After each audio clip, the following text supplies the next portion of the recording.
ভেঙে দিতে ঢুকে পড়েছিল। নবীজি সাল্লাল্লাহু আলাইহি ওয়াসাল্লাম বেহুশ হয়ে পড়ে গিয়েছিলেন।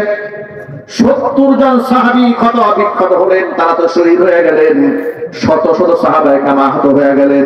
এই যুদ্ধ শেষ হয়ে যাওয়ার পরে 70 জন সাহাবীকে কবরের মধ্যে যখন শোয়ানো হবে, এতগুলো সাহাবীকে কবরের মধ্যে শোয়ানো কোনো সহজ কাজ ছিল না, বিরাট কঠিন। কারণ হচ্ছে বাংলাদেশের মাটি আর আরব দেশের মাটি কি একরকম ভাই?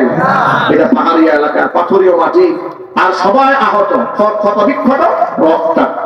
এত এনার্জি শরীরে নয় যে 70 জন সাহাবীর জন্য 70টা কবর খনন করা হবে, এত শক্তি সামর্থ্য নাই।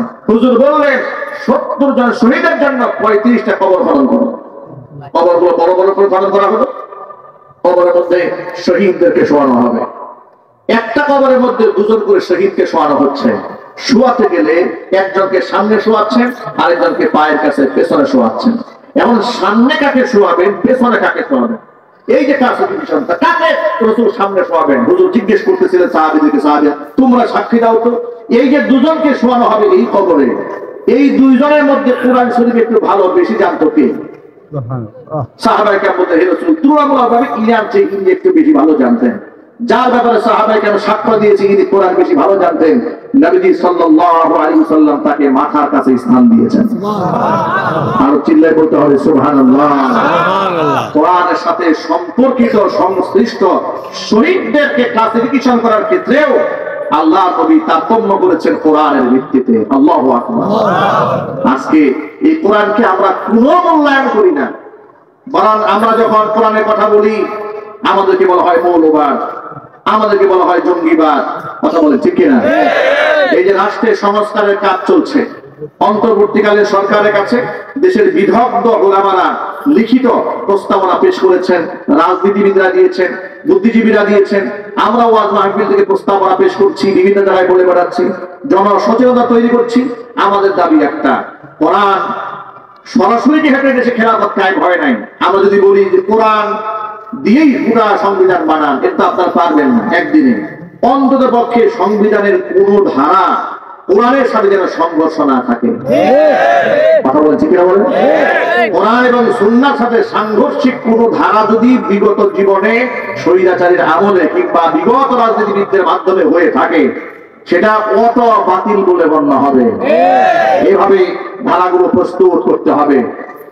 কোরআন কারীমের শিক্ষা অনুযায়ী সংবিধানের শুরুতে বিসমিল্লাহির রহমানির রহিম সংযোজন করতে হবে।